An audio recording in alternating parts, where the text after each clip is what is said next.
दोस्तों, बड़ी खबर निकलकर सामने आ रही है। पूर्वी भूमध्य सागर में बढ़ते तनाव के बीच तुर्की ने इजरायल को लेकर बड़ा ऐलान कर दिया है।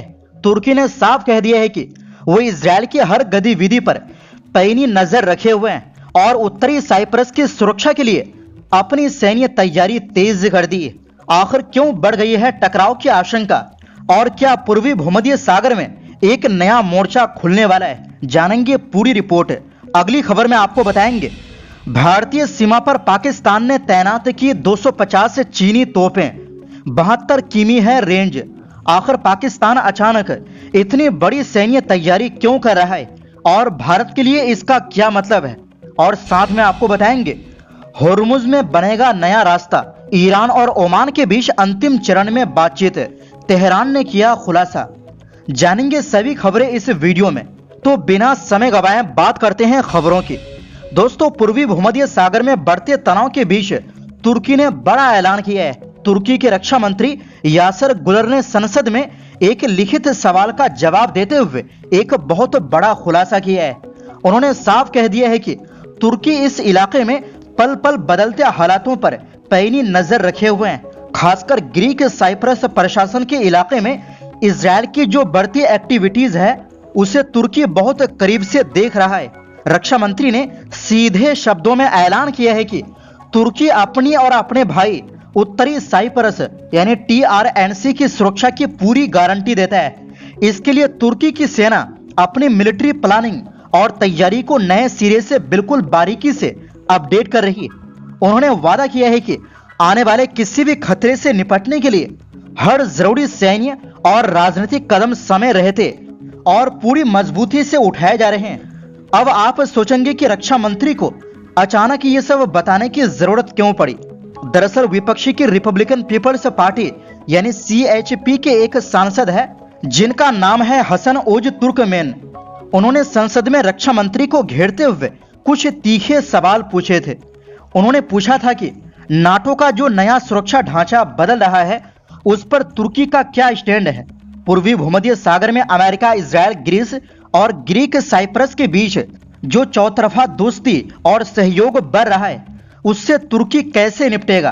क्या इजरायल सीरिया के रास्ते तुर्की की नेशनल सिक्योरिटी को कोई नुकसान पहुंचाने की साजिश रच रहा है? रक्षा मंत्री गुलर ने इन सभी सवालों का एक एक करके तसल्ली से जवाब दिया।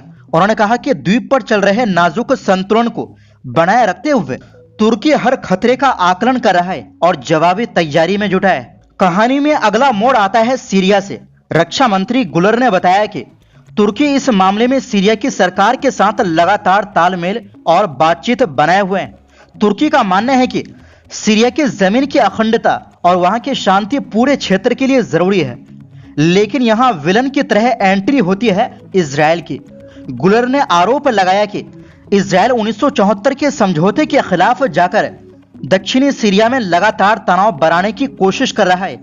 इजरायल की इन गैर कानूनी हरकतों पर तुर्की की खुफिया और सेना पूरी नजर रखे हुए हैं और अपनी सुरक्षा के लिए समय रहते सारे कदम पूरे कर रही है। नाटो को लेकर भी रक्षा मंत्री ने बड़ा बयान दिया। उन्होंने कहा कि अमेरिका के एशिया प्रशांत क्षेत्र पर ज्यादा ध्यान देने और यूरोप में अपनी सैन्य मौजूदगी कम करने के बाद अब यूरोपीय देशों और कनाडा को सुरक्षा की ज्यादा जिम्मेदारी उठानी होगी। उन्होंने बताया कि तुर्की बुल्गारिया और रोमानिया के साथ मिलकर काला सागर में सुरक्षा और स्थिरता बनाए रखने के लिए काम कर रहा है। वहीं यूक्रेन युद्ध को खत्म कराने के लिए भी सभी पक्षों के साथ बातचीत और शांतिपूर्ण समाधान का समर्थन कर रहा है।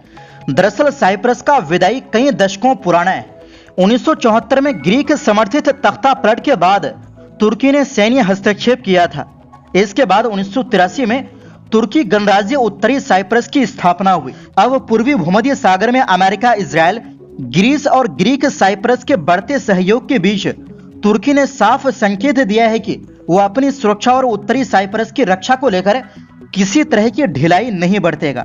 वहीं दूसरी ओर दोस्तों, पाकिस्तान ने एक बड़ा कदम उठाते हुए भारत के साथ लगने वाली सीमा पर बड़ी मात्रा में चीन में बनी होवित्जर तोपें तैनात कर रहा है। एक रिपोर्ट के मुताबिक पाकिस्तान ने 250 SH-15 truck mounted self propelled howitzer तोपों को तैनात किया है। इसे पाकिस्तानी सेना के बॉर्डर पर सैन्य मौजूदगी बढ़ाने के रूप में देखा जा रहा है। ये तैनाती हाल के वर्षों में पाकिस्तानी सेना द्वारा बॉर्डर पर आर्टिलरी को मजबूत करने के सबसे अहम कदमों में से एक है, जो भारत के ऑपरेशन सिंदूर के 1 साल से ज्यादा समय बाद उठाया जा रहा है। इंडिया टुडे की रिपोर्ट में बताया गया है कि पाकिस्तानी सेना भारत के साथ पूर्वी सीमा पर उत्तर से दक्षिण तक आर्टिलरी सिस्टम को व्यवस्थित रूप से तैनात कर रही है। ये कदम पाकिस्तानी सेना को आधुनिक बनाने की कोशिशों के बीच हुई है। मई 2025 में भारत के ऑपरेशन सिंदूर के बाद पाकिस्तान में सेना के आधुनिकीकरण में तेजी आई है।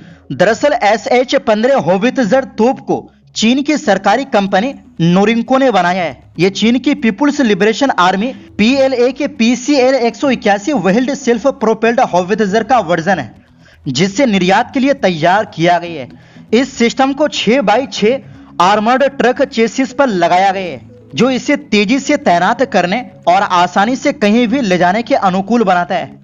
इस सिस्टम की खासियत तैनाती के लिए इसकी तेजी है।